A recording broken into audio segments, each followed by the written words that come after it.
मान लीजिए आप एक शांत झील के किनारे बैठे हैं। पानी बिल्कुल स्थिर है।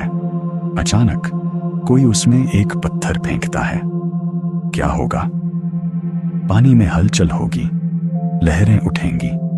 हमारा चित्त, हमारा मन उस शांत झील की तरह है। और ये दुनिया, ये दृश्य, ये रंग रूप, ये सब उस पत्थर की तरह हैं। जब आपकी आंखें किसी दृश्य से टकराती हैं तो उसे बुद्ध स्पर्श या कांटेक्ट कहते हैं। जैसे ही आंखों का दृश्य से स्पर्श होता है, आपके मन की झील में लहरें उठती हैं।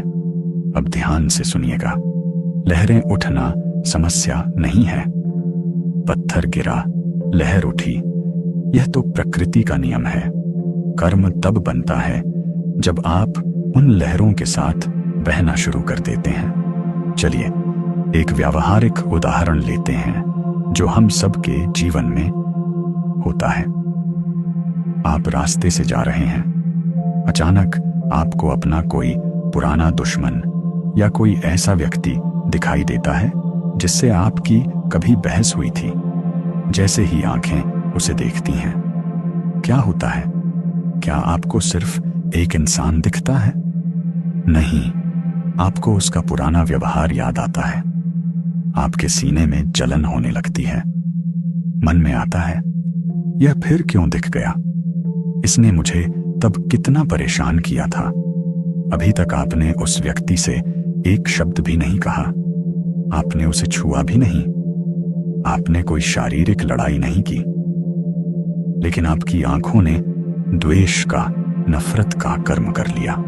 आपकी आंखों ने उस दृश्य को पिया और अंदर जहर पैदा कर लिया।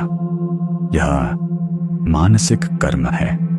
और बुद्ध कहते हैं कि मानसिक कर्म शारीरिक कर्म से भी ज्यादा शक्तिशाली होता है, क्योंकि हर शारीरिक काम की शुरुआत इसी मन और इसी नजर से होती है।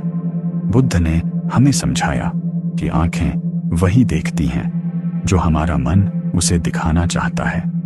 कर्म का बीज वहां है जब हम चीजों पर लेबल लगा देते हैं। यह सुंदर है, यह कुरूप है, यह मेरा है, यह पराया है। जब आपकी आंखें किसी चीज को सुंदर मान लेती हैं तो मन उसे पकड़ना चाहता है। जब आंखें किसी चीज को बुरा मान लेती हैं तो मन उसे दूर फेंकना चाहता है। और यह पकड़ना और फेंकना, यही तो कर्म है। यही तो वह जंजाल है जिसमें